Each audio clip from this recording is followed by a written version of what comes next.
देखा कि हमारी ब्रिक को हैंड मोल्ड कैसे करते हैं। फिर उसके बाद ही मैं किस प्रकार से उसमें दो प्रकार के मोल्ड मोल्ड होते हैं, मतलब साँचे, एक अपना वुडन, दूसरा के अपना स्टील। फिर उसके बाद हमने देखा कि किस तरह से हम ग्राउंड के ऊपर मोल्डिंग करते हैं और किस तरह से हम टेबल के ऊपर मोल्डिंग करते हैं। ठीक है, ग्राउंड के ऊपर कैसे मोल्डिंग की थी हमने, प्लेन ग्राउंड लिया था, उसके ऊपर सैंड छिड़की थी, उसके ऊपर हमने सांचा रखा था, उसके अंदर हमने मिट्टी को भरा था दबा करके फोर्सफुली, और फिर ऐसे कैसे हमने सांचा रिलीज कर दिया था। जब थोड़ी हमारी ब्रिक थोड़ी हल्की सूख जाती है तो उसको हम ले जा करके एक छांव वाले शेड में, मतलब जो शेड बना होता है उसमें डाल करके सूखने को रख देते हैं ड्राइंग प्रोसेस के लिए, उसके आगे की प्रोसेस के लिए। टेबल मोल्डिंग पड़ी थी कि ये ग्राउंड की मोल्डिंग हमने देखी, टेबल मोल्डिंग मतलब टेबल के ऊपर हम मोल्ड करते थे इसमें। ठीक है, इसके अलावा हमने देखा था मशीन मोल्डिंग। मशीन मोल्डिंग बहुत ज़्यादा कारागार थी। क्यों? क्योंकि इससे हमको अच्छे रेगुलर शेप मिलते थे, शार्प तिकोनी एजेस मिलती थी, कॉर्नर इसके पूरे साफ सुथरे हमको मिलते थे, ये हमारी जो सरफेस मिलती थी इसको बिल्कुल स्मूथ मिलती थी। तो इसलिए हमारी जो मशीन मोल्डिंग है वो ज़्यादा अच्छी पाई गई। मशीन मोल्डिंग में दो प्रकार की मोल्डिंग हमने देखी थी, प्लास्टिक क्ले मशीन और dry clay machine.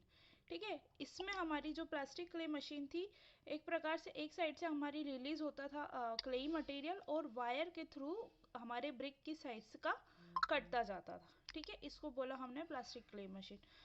Dry clay machine में हमने क्या देखा कि हम क्या पहले क्ले को पाउडर फॉर्म में करते, फिर स्मॉल क्वांटिटी में वाटर ऐड करते, फिर स्टीफ पेस्ट को हम उसी प्रकार से हमारी मशीन से प्रेस्ड करते हुए निकालते हैं, और फिर ये भी कटिंग के फॉर्म में हमको ब्रिक साइज का कटा हुआ मिलता है। मगर इन ब्रिक को बोला जाता है प्रेस्ड ब्रिक, मगर इसको हमको कोई एक्स्ट्रा टाइम के लिए ड्राई नहीं करना पड़ता है, इसको डायरेक्ट हम बर्निंग प्रोसेस में डाल देते हैं। इतना क्लियर था दोनों को? अब अगला देख रहे हैं हम ड्राइंग। ड्राइंग मतलब सुखाना, मतलब द डैम्प ब्रिक। डैम्प मतलब अधपकी सी।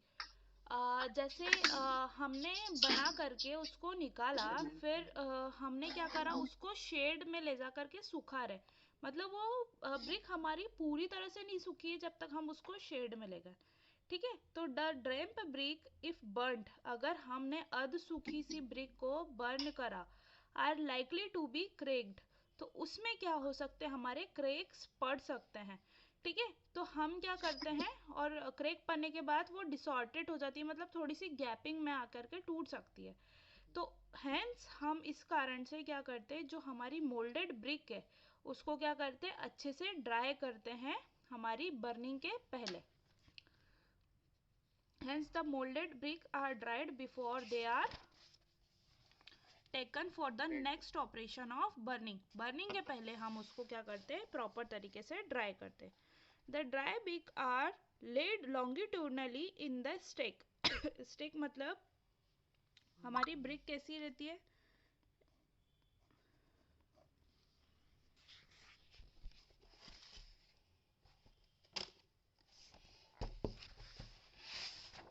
आयतन नीचे मैडम, आयतन।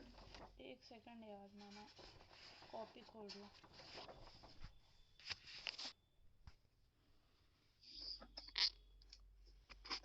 इस प्रकार से हम लॉन्गिट्यूडनल डायरेक्शन में बिछाते हैं स्टेक में, मतलब जो भी उसका अरेंजमेंट होता है सारी ब्रिकों को।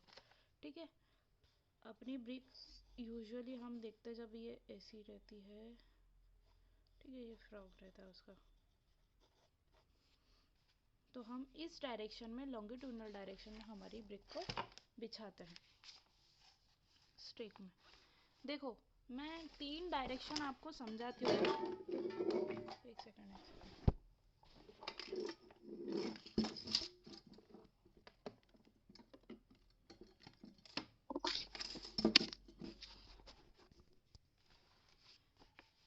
देखो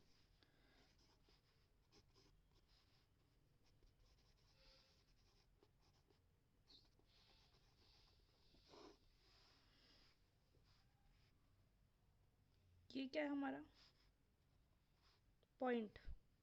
ठीक है, ये क्या है, हमारी लाइन। लाइन कैसी है, वन डायमेंशन, ठीक है, ये एक ही दिशा में जा रही यस मैम। है ना। और जो हमारा एरिया, मतलब ये मेरा एक पेपर, ठीक है, ये पन्ना है, इसकी कोई मोटाई नहीं है, समझ रहे हो, इसकी कोई मोटाई नहीं है, ये है तो एक सब्सटेंस जो एक अलग से है, मगर हम जब दो डायमेंशन की बात करते हैं, एक इसकी और एक इसकी, ठीक है, मतलब दो दिशा की बात कर रही है, दो लाइन आपस में जॉइंट है, ये एक, ये दो, ठीक है। ये अब तुम बोलोगे कि मैडम ये चार है, तो चार है तो भैया ये देखा जाते हैं लंबाई और चौड़ाई को, ठीक है, इधर की साइड से ये लंबाई और ये चौड़ाई हो गई है ना, किस भी दिशा से आप देखो, तो जैसे मैंने देखा ये लंबाई और ये चौड़ाई, तो ये एक एरिया हो गया, हमारा प्लॉट का एरिया हमको दो डायमेंशन में दिखता है, मतलब वो सिर्फ और सिर्फ एरिया होता है, ठीक है, प्लॉट एरिया। जब इसके ऊपर अपना पूरा घर बन जाता है, लाइक ये ओडोनिल का बॉटल बना हुआ है, इसकी कुछ ना कुछ हाइट है ना, कुछ ना कुछ इसकी लंबाई है और कुछ ना कुछ इसकी चौड़ाई है ना, जब ऐसा होता है तो ये कहलाता है 3D हमारा। तो जैसे हम एरिया की बात करें, जो भी एरिया की, जिस भी एरिया की बात करते हैं तो हम उसको लिखते हैं मीटर स्क्वायर में, ठीक है, मीटर स्क्वायर क्यों, क्योंकि एरिया कितनी चीज़ों से मिलकर के बना है, हमारी लेंथ और ब्रेथ से, ठीक है, लेंथ कैसी, ये हमारी ये लेंथ और ये हमारी विड्थ, ठीक है, ये दो चीज़ों से मिलकर बना है, वही ये चीज़ भी आप कर अगर बोलो तो ये भी पूरी चीज़ हो जाती, ठीक है, एरिया। तो ये लेंथ कैसी रहती, इसकी लंबाई कुछ ना कुछ 3 मीटर की बोल दो हम, है ना, 3 मीटर की इसकी लंबाई है जो एरिया है, और आपकी 1-2 मीटर की बोल दिया हमने चौड़ाई है, तो इसका एरिया हम कैसे निकालते हैं, 3x2, 1 मीटर ये और 1 मीटर ये, तो क्या हो गया, मीटर क्रॉस मीटर, तो कुछ भी चीज़, मीटर कुछ भी स्क्वायर। यूनिट की बात करते हैं तो ये तो हो जाएगा 3×2 = 6 और ये हो जाता है मीटर स्क्वायर, ठीक है, तो इसीलिए एरिया की यूनिट क्या बोली हमने, मीटर स्क्वायर। ये एलजेब्रा में ये बेस सेम, पावर 8, इनकी जो भी पावर होती है वो ऐड हो जाती है, तो 1 और 1 2 हो गई, ठीक है, इस हिसाब से हमारा क्या निकला, ये एरिया निकला, ठीक है, तो एरिया को हम बोलते हैं क्यूब में। अब बात करते हैं कोई भी एरिया की, हाँ। जो हमको प्लॉट एरिया मिलता है या किसी भी एरिया की बात करते हैं, तो उसमें हमको जिस भी यूनिट के अंदर या जिस भी जो भी क्वांटिटी अपनी 12, अगर मीटर स्क्वायर लगा तो ये समझ जाना एरिया की बात कर रहे हैं, ठीक है, आपको जो भी प्लॉट एरिया या आप प्लॉट जो भी खरीदते हो वो मीटर स्क्वायर में रहता है या स्क्वायर फीट में रहता है, स्क्वायर फीट बोलते हैं, ठीक है, मतलब फीट की पावर 2, ठीक है, जो भी होता है फीट में क्यों बोलते हैं। अब अपने 1 मीटर का चेंज करते तो 3 point something 3.3 I guess feet होते हैं, ठीक है, इसका कन्वर्जन आप रुको देख लेना, अपन देख ही लेते ना,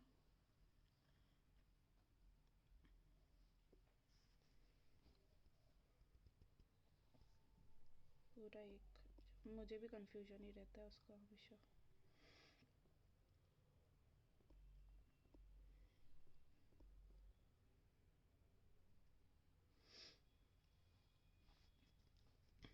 हम्म, 3.37 इंचेस बोल रहा है, अच्छा फुट बोल रहा है,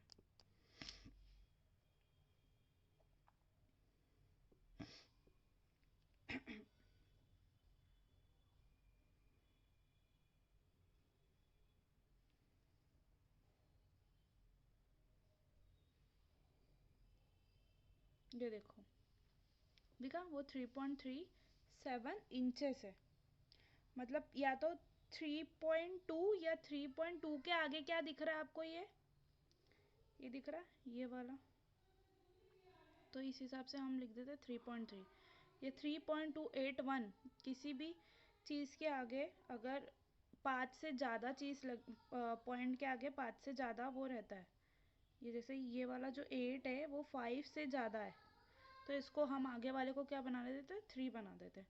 तो 1 मीटर में हमारी क्या हो रही है,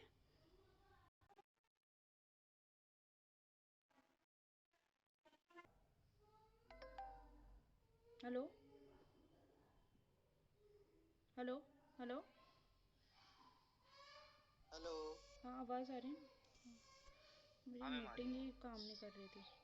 तो ये हमने क्या बोला था कि 1 मीटर में अपनी 3.3 फीट होते हैं।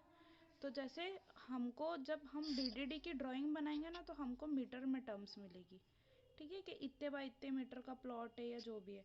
और हमको जो हम रोज़मेरा की बात करते कि प्लॉट कितने बाय कितने का है, तो अपन बोलते हैं ना 35 बाय 50 का प्लॉट। मतलब ये चीज़ आप देखना, हमेशा हमको रेक्टेंगल में मिलती है। प्लॉट सबसे अच्छा, आप बीडीडी अगर पढ़ते या जो जो भी अगर आगे बीडीडी पढ़ोगे तो उसमें आपको पता पड़ेगा कि रेक्टेंगल जो हमारा प्लॉट होता है वो प्लानिंग के हिसाब से बहुत इफ़िशिएंट रहता है। बजाय कि आप सोचते हो कि जैसे 35 बाय 35, तो सही प्लानिंग इसमें नहीं होती है। आप अपना प्लॉट देख लो, चाहे किसी का भी प्लॉट देख लो, चाहे मैं मेरे घर की बात बता लूँ, चाहे बीडीडी की ड्राइंग में जितने भी आप घर की रेसिडेंशियल प्लानिंग की आप ड्राइंग देखोगे, तो वो कैसी रहेगी, रेक्टेंगल, मतलब चौड़ाई वाली साइज़ और लंबाई वाली साइज़ ज़्यादा, ठीक है। मतलब 35 फीट ये आगे से इतना और 50 फीट का लंबा, ठीक है।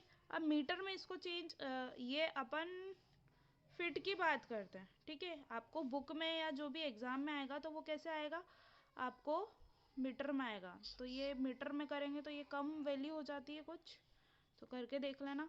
तो उतने बाय उतने का मीटर की फॉर्मेशन में आपको आएगा, ठीक है। अब कमरे की या रूम की बात करते कि एक रूम कितने बाय कितने का निकलता है, तो 8 फीट का रूम निकल सकता था, मगर आज के टाइम पे नहीं निकलता है। तो बीडीडी में आपके जब प्लानिंग वाला जो चैप्टर आप खोलोगे, है ना, एक बुक है उसमें मियो करके जो बुक लिया होगी आपने बीडीडी की, प्लानिंग वाला चैप्टर अगर आप ओपन करोगे, दूसरा या तीसरा, उसमें चौथे या पाँचवें पन्ने पे पूरा लिखा हुआ है कि आपको ड्राइंग रूम बनाना है तो वो कितने एरिया का होता है।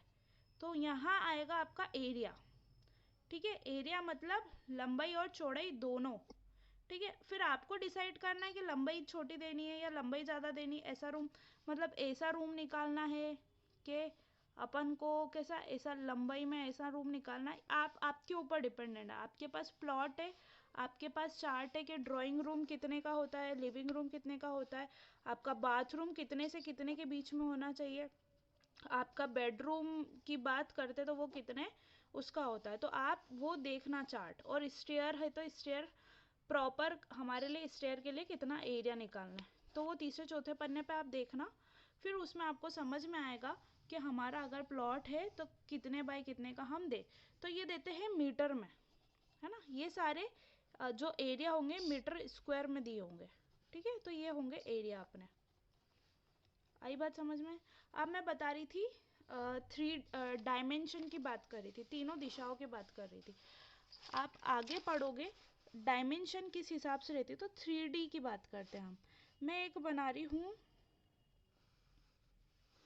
कुछ भी बीम की बात कर लेते हैं, ठीक है। ये बीम ऐसा ऐसा रखा था है 2 कॉलमों के ऊपर, ठीक है। तो ये दिखता नहीं है मगर ये इम्पोर्टेंट हमारा स्ट्रक्चर होता है।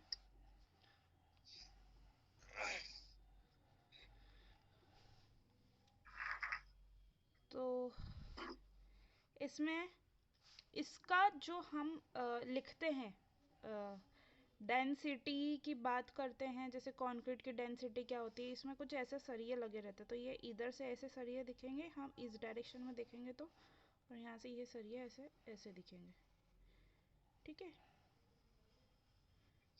बाकी में हमारा क्या फील होता है, क्या फील होता है, कंक्रीट। हम्म,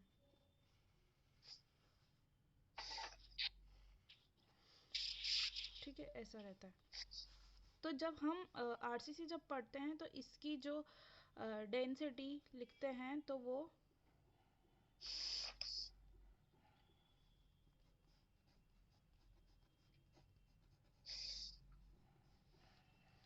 समझ में आ रही है ये?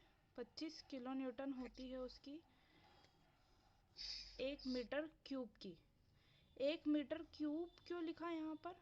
क्योंकि वॉल्यूम की बात हो रही है, ठीक है। और वॉल्यूम कैसा है हमारा? 3 डायमेंशन, ठीक है। इसकी लेंथ,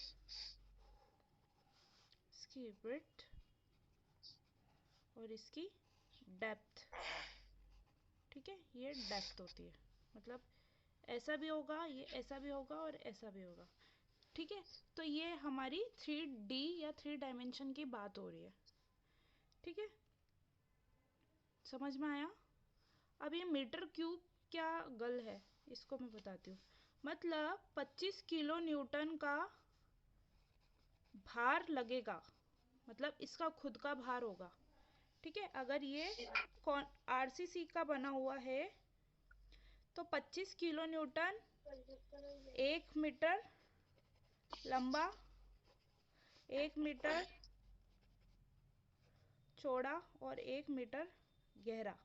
तो 1 2 3 कितना हो गया हमारी मीटर की पावर 3। और ये 1 क्रॉस 1 क्रॉस 1 आप करोगे, 1 1 1, तो 1 का वैल्यू 1 ही होता है। मतलब अगर हम आकलन करें 1 मीटर लंबा, 1 मीटर चौड़ा और 1 मीटर गहरा, कोई सा भी अगर हमने ये वॉल्यूम की बात करते तो उसका भार कितना आएगा हमारा? 25 किलो न्यूटन पर मीटर क्यूब, ठीक है। तो ये 3D का आकलन करते हैं कि हम मीटर क्यूब की पावर को कैसे समझते हैं, ठीक है। अब बात करते हैं हम डायरेक्शन की। तो ये हमारा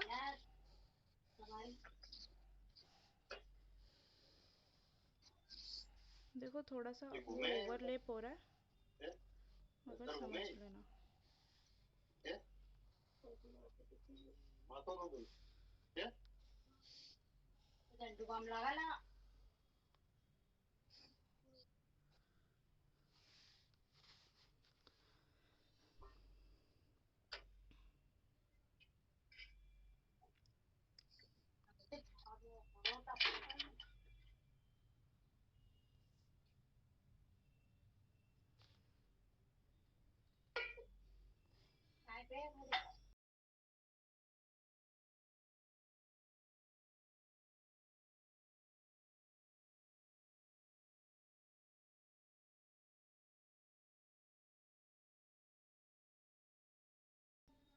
हम सामने से देख रहे हैं तो ये हमको सामने का फेस है ना, मतलब मेरा भी फेस ये ऐसा है और ये इसका भी फेस ऐसा है।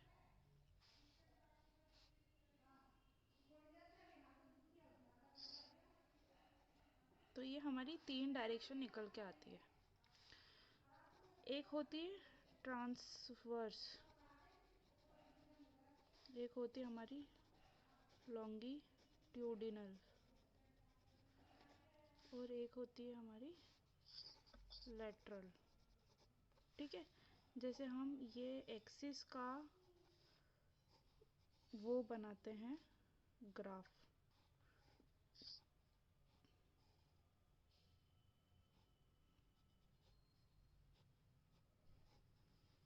ठीक है। तो एक डायरेक्शन मतलब ये इसकी ये वाली डायरेक्शन, एक इसकी ये चौड़ी वाली और एक इसकी ये मतलब इस डब्बे की हाइट, ठीक है। तो ये 3 डायरेक्शन हमारी 3D कहलाती है। एक को बोलते हैं लॉन्गिट्यूडनल। लॉन्गिट्यूडनल अपने सिविल में क्या बोलते हैं, जैसे हमारी जो रेल की पटरी बिछी हुई रहती है, 3D की बात कर रही हूँ,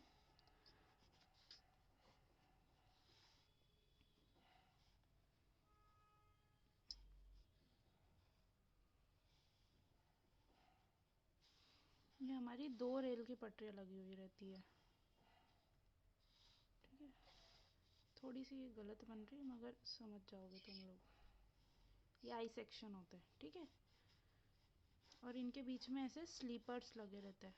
अगले सेमेस्टर में आपको आएगा रेलवेज, ठीक है। ऐसे नीचे इनके स्लीपर्स रहते हैं। जो आपको पटरी ऐसी ऊपर से देखने पे ऐसी दिखती है ना, रेल की पटरी ऊपर से तो ऐसी दिखेगी। तो ये क्या ऊपर से प्लान देखा हमने, ये मैंने क्या आपका क्रॉस सेक्शन मतलब तीनों डायरेक्शन का बनाया एक साथ। अब अपनी ट्रेन यूं चलती है इसके ऊपर, है ना, यूं या यूं, ठीक है। तो जिस दिशा में गति कर रही है ट्रेन, ठीक है, किस दिशा में, लंबी दिशा में ट्रेन गति कर रही है, तो ये वाली जो डायरेक्शन होती है इसको हम बोले देते हैं हमारी लॉन्गिट्यूडनल, इस वाले केस में लॉन्गिट्यूडनल। और ये वाली डायरेक्शन हमारी हो जाती है ट्रांसवर्स, और ये हो जाती है लेटरल। कुछ भी हो सकती है, चाहे इसको ट्रांसवर्स बोल लो या चाहे इसको लेटरल बोल लो। मतलब लॉन्गिट्यूडनल मेरा बताने का मतलब सिर्फ ये था कि लंबी साइड में, ठीक है, लंबी दिशा में। तो जैसे अगर हम ईंटों को बिछा रहे हैं तो लॉन्गिट्यूडनल वर्ड क्या आया कि अगर ईंटों का पूरा लाइन है तो वो लंबी दिशा में हम उसको बिछा देते हैं, मतलब हमारी कौन सी, लॉन्गिट्यूडनल डायरेक्शन में, ठीक है।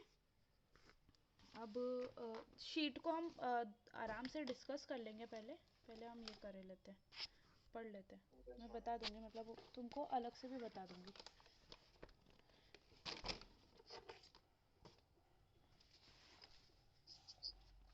तो क्या बोल रहा है कि हम brick are laid longitudinally in stack, stack होंगे तो हम लॉन्गिट्यूडनली, जैसे हमारी ईंटों का लंबा साइड सबसे कौन सा होता है, अपना 19 सेंटीमीटर वाला, ठीक है। तो वैसे हम इसको स्टैक के ऊपर में of width equal to 2 brick, मतलब 2 ब्रिक की विड्थ के हिसाब से इसको बिछा देते। अ स्टेक कंसिस्ट ऑफ 8 और 10 tyres, the brick are laid along and across the stake in alternate layers. All brick all brick are placed on the edge. All bricks are placed on the edge. The brick should be allowed to dry till they become leather hard or bone dry with moisture content about 2% or so. क्या बोल रहे हैं कि हम जो stake के ऊपर brick को बिछाएंगे तो वो कैसे बिछाएंगे, ये जैसे ये ब्रिक की लंबाई है तो इस हिसाब से हम ब्रिक को बिछाते चले जाएंगे, ठीक है। और कैसे बिछाएंगे, लेयर्स में, ठीक है। जैसे हमारी 2 ब्रिकों को पास में इसको विड्थ के हिसाब से ऐसे लॉन्गिट्यूडनली इसको बिछाएंगे और लेयर्स में बिछाते चले जाएंगे। और कब तक इनको सुखाएंगे, जब तक कि उसमें कम से कम 2% का उसमें मॉइस्चर बचा हो, मतलब वो 2% से गीली हो, ठीक है। ऐसे हम ब्रिक को बिछा देंगे, फिर इसको क्या करेंगे, ड्राई करेंगे। देखो, बर्न करना मतलब भट्टे में तपाना, ठीक है, टेम्परेचर के साथ। ड्राई करना मतलब हमारा जो एटमॉस्फेयर से ही जो नॉर्मली जो सूखते हैं वो वैसे सूखती है ना। तो यहाँ हम ड्राई कर रहे हैं, फिर बाद में हम बर्न कर रहे हैं। तो ड्राई करने की भी 2-3 प्रोसेस होती है कि हम कैसे ड्राई करें। हमको अगर जल्दी अपना काम ख़त्म करना है, ऐसे ड्राई करेंगे तो थोड़ा समय लग सकता है नॉर्मली अगर एटमॉस्फेयर से ड्राई करते हैं। और अगर हमको फास्ट थोड़ा करना है तो हम हमारे अकॉर्डिंगली उसको किसी भी तरह से कर सकते हैं। अब हम देखते हैं ड्राई करने के हमारे ब्रिक के कितने तरीके हैं।